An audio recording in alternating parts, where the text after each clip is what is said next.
আশিক বানায়া পৃথিবীর একমাত্র গান, যে গান মানুষ সাউন্ড দিয়ে শোনার চেয়ে সাউন্ড ছাড়া শুনেছে বেশি। এখন একটা প্রশ্ন হলো, কেন এই গান সাউন্ড ছাড়া শুনেছে? আসলে তখন ইন্টারনেট এত সহজ ছিল না।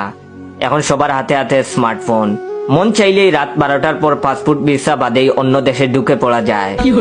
তখনকার সময়ে একটা ফ্যামিলিতে একটা ইটের সাইজের মোবাইল থাকতো, কোনো ফ্যামিলিতে তাও থাকতো না, যা দিয়ে শুধু কল আসতো যেত আর সাপের গেম খেলা যেত। আমাদের আকাম করার একমাত্র ভরসা ছিল সিডি প্লেয়ার। তখন হিন্দি কিংবা বাংলা গানের গীতমালা পাওয়া যেত, একটা সিডি ক্যাসেট 15টা করে গান। আমরা দোকানে গিয়ে খুঁজতাম এই গীতিমালায় আশিক বানায়া গানটা আছে কিনা। অন্য গান ফুল সাউন্ড দিয়ে শুনতাম, কিন্তু আশিক বানায়া গান আসলেই দরজা জানালা বন্ধ, সাউন্ড অফ, শুধু মন ভরে দেখতাম। এখন অনেকেই ভাবতে পারেন এই গানে কি এমন আছে যার জন্য দরজা জানালা বন্ধ করে দেখতে হবে। আসলে তখনকার সময় আমাদের কাছে এই গানটার অনেক কিছু ছিল, এই জেনারেশন কখনোই বুঝবে না। আকাম করার সময় কারেন্ট চলে গেলে সিডি প্লেয়ারের ক্যাসেট আটকে থাকলে কেমন ফিল হতো।